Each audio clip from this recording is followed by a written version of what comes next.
জিয়া পরিষদের সদস্যবৃন্দ, সুধীমণ্ডলী, আসসালামু আলাইকুম। জিয়া পরিষদের সাথে আমার সম্পর্ক অনেক দীর্ঘ সম্পর্ক। আমার মনে হয় আমি জিয়া পরিষদের যত অনুষ্ঠানে এসেছি আর কোনো সংস্থার এত অনুষ্ঠানে আমি চাই না। বহুদিনের সম্পর্ক। এই জন্য একটা কথা আছে যে ব্যস্ততা যখন বেড়ে যায় সবচেয়ে কিন্তু সময় কম দেওয়া হয় নিজের পরিবারকে। আমার অবস্থা হয়েছে এরকম। আমি চাই না যে আমি তাড়াহুড়ো করে এখান থেকে চলে যাই, কিন্তু কোনো উপায় থাকে না। অনেক সময় আমরা যেই ক্রান্তি লগ্নে আবার উপনীত হয়েছি, এখানে আমাদের সকলের ব্যস্ততা একটু বেড়ে গেছে। এই জন্য অনেকগুলো অনুষ্ঠানের মাধ্যমে সংক্ষিপ্ত করে আমাদেরকে যেতে হয়, যেখানে হয়তো অনুষ্ঠানের স্বাভাবিক কার্যক্রমকে কিছুটা হলেও ব্যাহত। আমি এই জন্য দুঃখিত, আমাকে তাড়াহুড়ো করে যেতে হচ্ছে এবং অনেকে বক্তৃতা, ভালো ভালো বক্তাদের বক্তৃতা সংক্ষিপ্ত করতে হয়েছে। এই জন্য আমি ক্ষমা প্রার্থী। শহীদ প্রেসিডেন্ট জিয়াউর রহমান সাহেব সম্বন্ধে বলার তো শেষ নাই। আমি দু চারটা কথা বলবো। শুধু জিয়াউর রহমান সাহেবকে আমরা মুক্তিযোদ্ধা বলি, স্বাধীনতার ঘোষক বলি। জিয়াউর রহমান সাহেবকে আমরা রণাঙ্গনের সৈনিক বলি। জিয়াউর রহমান সাহেবকে আমরা আধুনিক বাংলাদেশ গড়ার নায়ক বলি। ওনাকে আমরা সংস্কারক বলি, রিফর্মার বলি। ওনাকে আমরা সেনাপতি বলি। ওনাকে আমি রাজনীতিবিদ বলি। সুতরাং আসলে এই পরিচয়গুলো আপনারা যদি বাংলাদেশের মধ্যে তুলনা করার কোনো সুযোগ নাই। আমি কিন্তু সারা বিশ্বের যে বড় বড় নেতা আছে তাদের অনেককে একটু স্টাডি করে দেখলাম। এই এতগুলো গুণ একটা মানুষ যিনি বাংলাদেশের স্বাধীনতার ঘোষণা দিয়েছেন, নিজে যুদ্ধ করেছেন এবং দেশের স্বাধীনতার মূল নায়কের মধ্যে অন্যতম ছিল। আবার উনি বাংলাদেশের যে বিশাল সংস্কারগুলোর নায়কও কিন্তু উনি বাংলাদেশের জাতীয় সত্তার যে বাংলাদেশি জাতীয়তাবাদ, একটা দেশ যখন তার জাতীয় সত্তা নিয়ে একটা ক্রাইসিসে ছিল, বাংলাদেশের জাতীয়তাবাদের মাধ্যমে উনি আবার জাতীয় সত্তা দিয়েছে। আমার কাছে সবকিছু মিলিয়ে মনে হয় আমি একটা মানুষকে দেখতে পাই বিশ্বের মধ্যে, সেটা হচ্ছে জর্জ ওয়াশিংটন। যিনি কিন্তু ব্রিটেনের বিরুদ্ধে যুদ্ধ করেছেন আমেরিকার স্বাধীনতার জন্য। আমেরিকার সংস্কারগুলো সব আজকে যে আমেরিকা যেখানে দাঁড়িয়ে আছে, মূল সংস্কারের পেছনে কিন্তু জর্জ ওয়াশিংটন এবং ওনার কোম্পানির যারা ছিল, এবং আমেরিকার যে ফান্ডামেন্টাল যে এই ইস্যুগুলোর যে পরিবর্তন, এটা উনি দিয়েছিলেন এবং উনি প্রেসিডেন্ট ছিলেন। তো আমি দেখি আসলে বিশ্বের কিন্তু এই কোম্পানিতে জিয়াউর রহমান সাহেবের দেশে তো নাই, বিশ্বের মধ্যে খুব বেশি নাই নেতা কিন্তু আপনি খুঁজে পাবেন না। আমরা কি ওনাকে বাংলাদেশের নেতা বানিয়ে রেখেছি? আসলে সবকিছু মিলিয়ে যদি দেখি এই পর্যায়ের নেতা, তাও মাত্র ৩-৪ বছরের মধ্যে উনি যে কাজগুলো করেছেন, এই যে সংস্কার, এই দলের বিএনপির তো জন্মই হয়েছে সংস্কারের মাধ্যমে। যারা সংস্কারের কথা বলছে আমি তাদেরকে বলবো একটু বিএনপির জন্মটা কি কারণে হয়েছে এবং সেখান থেকে যে সংস্কার আজ পর্যন্ত হয়েছে। বাংলাদেশের যত সংস্কার হয়েছে রাজনৈতিক, অর্থনৈতিক, সামাজিক, 90% সংস্কার করেছেন বিএনপি। তো সুতরাং আমি বলতে খারাপ লাগে যে আমাদেরকে অনেকে এখন সংস্কারের সবক দিতে চায়। 6 বছর আগে দেশনেত্রী বেগম খালেদা জিয়া ভিশন 2030 মাধ্যমে যে সংস্কারের কথা বলেছেন, যে 2 বারের অধিক প্রধানমন্ত্রী থাকতে পারবেন, এটা 6 বছর আগে, 2 বছর আগে, 6 বছর আগে 2 বারের বেশি প্রধানমন্ত্রী থাকতে পারবে না। 2 কক্ষ বিশিষ্ট সংসদ, প্রেসিডেন্ট এবং প্রধানমন্ত্রীর ক্ষমতার ভারসাম্য 6 বছর আগে বলেছে। এবং হাসিনা পরবর্তী যে বাংলাদেশ হবে সেটাকে মাথায় রেখে কিন্তু আমরা দেশনেত্রী বেগম খালেদা জিয়া এই কথাগুলো বলেছি। এই সংস্কারগুলো দরকার হবে আগামীর বাংলাদেশে। তো তারা সেই কথাগুলো আজকে আমাদেরকে বলতেছে, আমাদের কথা ওরা আমাদেরকে আবার বলতেছে, আবার সংস্কারের সম্মান দিতেছে। এর থেকে দুঃখজনক আর কিছু না। এটা হলো সংস্কারের ব্যাপার। আরেকটা শুনতেছি আমি ইদানিং যে মুজিববাদ জিয়াবাদ। এবার জিয়াবাদ আপনারা কোনোদিন বলেছেন কেউ? আমি তো কোনোদিন জিয়াবাদ বলিনি। মানে এই আবিষ্কার কে করলো? যে বিএনপি যে জিনিসটা আবিষ্কার করতে পারে নাই, যারা বিএনপির বিরোধিতা করছে তারা জিয়াবাদ আবিষ্কার করে ফেলবে। আমরা জিয়াউর রহমানকে কোনোদিন মহামানব বানাই নাই। আমরা 3 বার ক্ষমতায় ছিলাম। জিয়াউর রহমানের পোস্টার রেস্টার এয়ারপোর্টে দেখেছেন কোনোদিন? কোনো বিশিষ্ট জায়গায় জিয়াউর রহমানের ছবি দেখেছেন?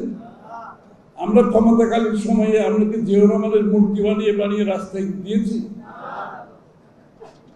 জিয়াউর রহমানকে আমরা আমাদের দলীয় চর্চার মধ্যে জিয়াউর রহমানের জিনিসগুলো আমরা আলোচনা করি, কিন্তু রাষ্ট্রীয় পর্যায়ে বিএনপি 3 বার ক্ষমতায় থাকতে রাষ্ট্রীয় পর্যায়ে জিয়াউর রহমান নিয়ে আমরা জিয়াউর রহমানকে মূলধন করে রাজনীতি করি নাই। আমি পরিষ্কার ভাবে বলতে চাই, যারা জিয়াবাদ আবিষ্কার করতে চায় তারা উদ্দেশ্য ওদের ভালো না। কারণ যখন কিছুই খুঁজে পায় না তখন ওদেরকে এই ধরনের কিছু কিছু আবিষ্কার করতে হয়। আমাদের রাজনীতি হচ্ছে বাংলাদেশ স্বাধীনতা সংগ্রাম, স্বাধীনতা পরবর্তী উন্নয়নের জন্য। এগুলো তো ইতিহাসের উপর ছেড়ে দিতে হবে।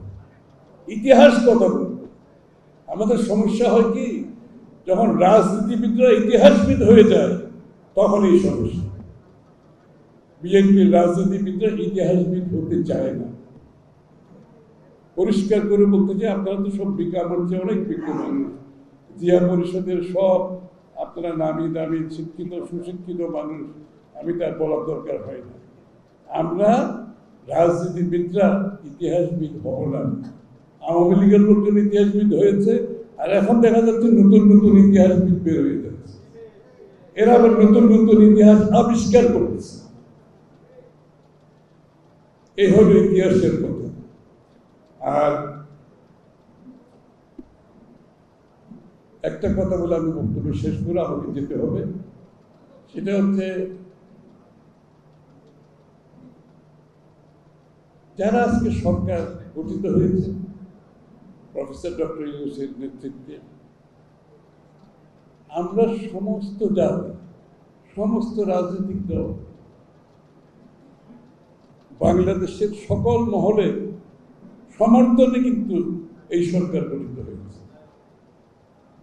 তাহলে তাদেরকে মাথায় রাখতে হবে, তাদের আচরণের কথাবার্তায় যে আমরা সকলে মিলে সকলের সমর্থনে এই সরকার গঠিত করেছি, এবং এই সরকারকে আমরা সমর্থন দিয়ে যাব। কারণ এই সরকারের মাধ্যমেই, এটা একটা ইন্টেরিয়াম গভর্নমেন্ট, মাথায় রাখতে হবে, অন্তর্বর্তীকালীন সরকার, এই সরকারের মাধ্যমেই পরবর্তী নির্বাচিত সরকার শান্তিপূর্ণভাবে ক্ষমতা হস্তান্তর করতে হবে।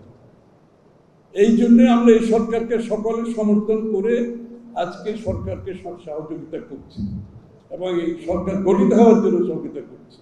এর বাইরে তো আর কিছু নেই। সুতরাং আমি অনুরোধ করব, যারা সরকার পরিচালনা করছেন তাদেরকে প্রত্যেকটি পদক্ষেপ দেওয়ার আগে, প্রত্যেকটি কথা বলার আগে এই কথাগুলো মাথায় রাখবেন, তাহলে সমস্যা হবে না। আর যদি কোনো উদ্দেশ্য হাসিলের জন্য বাংলাদেশের জনগণের মালিকানার নির্বাচনের মাধ্যমে ক্ষমতা হস্তান্তর বিষয়ে যদি অন্য কোনো পরিকল্পনা থাকে গণতন্ত্রের বাইরে, সেটা বোধহয় ভালো হবে। সুতরাং আচরণের কথাবার্তায়, সিদ্ধান্তে, নীতিমালায় এমন কিছু করবেন না যেটা ভুলে যাবেন না, আমরা সকলের সমর্থনের সরকার, এবং আমরা সমর্থন করে যাব আরেকটি নির্বাচিত সরকারকে ক্ষমতা হস্তান্তরের মাধ্যমে বাংলাদেশে গণতন্ত্র পুনঃপ্রবর্তনের মাধ্যমে, গণতান্ত্রিক প্রক্রিয়ার মাধ্যমে গণতান্ত্রিক অর্ডার ফিরিয়ে আনার জন্য যা যা করার সর্বক্ষেত্রে আমাদের সহযোগিতা থাকবে। এর বাইরে কিছু করলে সেই সমর্থন বেশি দিন থাকার তো কথা নেই। সুতরাং আমি অনুরোধ করব আপনাদের কথাবার্তায়, আচরণে এর বাইরে কিছু যাতে পরিলক্ষিত না হয়, কারণ দেশটাকে আমরা ঐক্যবদ্ধভাবে গঠিত করতে চাই। বাংলাদেশ যে গর্তের মধ্যে পড়েছে, এখান থেকে যদি বের হতে হয়, একটা জাতীয় ঐক্য আমাদেরকে গঠিত হবে। জাতীয় ঐক্য বলতে কি বোঝায়? বাংলাদেশের সব কিছুতে জাতীয় ঐক্য হবে না, কারণ প্রত্যেকটি দলের নিজস্ব দর্শন, ভাবনা, চিন্তা আছে, এটা মাথায় রাখতে হবে। কিন্তু কিছু বিষয়ে তো জাতীয় ঐক্য হতে পারে। গণতন্ত্রের বিষয়ে, নিরপেক্ষ নির্বাচনের বিষয়ে, আমাদের এই 2 বারের বেশি প্রধানমন্ত্রী থাকতে পারবে না, 2 পক্ষ বিশিষ্ট আরো কিছু, এগুলো তো কোনো দ্বিমত না। সুতরাং এই বিষয়গুলো আমরা ধরে নিয়ে আমরা যত তাড়াতাড়ি সম্ভব আমরা ঐক্যবদ্ধভাবে জাতিকে এই গর্ত থেকে যদি উঠে আসতে হয়, আমরা যত তাড়াতাড়ি সম্ভব যে একটি নিরপেক্ষ নির্বাচনের মাধ্যমে একটি নির্বাচিত সরকারের হাতে হস্তান্তর, সেটা যত তাড়াতাড়ি সম্ভব তত ভালো। কারণ অনির্বাচিত সরকার দেশ পরিচালনা যত বেশি দিন করবে, তত বেশি গণবিচ্ছিন্ন সিদ্ধান্ত আসতে থাকবে, তত বেশি জনগণের ইচ্ছার প্রতিফলন হওয়ার যে রাষ্ট্র পরিচালনা, সেটা অনুপস্থিত থাকবে। এবং আজকে গত 20 বছরে বাংলাদেশের মানুষ তার যে ভোটাধিকার থেকে বঞ্চিত হয়েছে, সেখান থেকে দূরে থাকবে। এবং যখন ভোটাধিকার ছাড়া কোনো দেশ পরিচালনার দায়িত্ব কেউ নেন, সেখানে কিন্তু জবাবদিহিতার অভাব থাকবে, দায়বদ্ধতার অভাব থাকবে। এই বিষয়গুলো তো বিবেচনায় আনতে হবে। এটা কোনো দলের স্বার্থে না, এটা কোনো গোষ্ঠীর স্বার্থে না, এটা আমাদের দেশের স্বার্থে। গণতান্ত্রিক প্রক্রিয়া ফিরিয়ে আনতে হবে নির্বাচন ব্যতীত। নির্বাচন হচ্ছে গণতন্ত্রের বাহক, ইট ইজ এ ক্যারিয়ার। এটাকে বাদ দিয়ে কোনো গণতন্ত্র আসবে না, কোনো অধিকারও আসবে না, কোনো জবাবদিহিতা আসবে না, কোনো দায়বদ্ধতা আসবে না। সবাইকে ধন্যবাদ।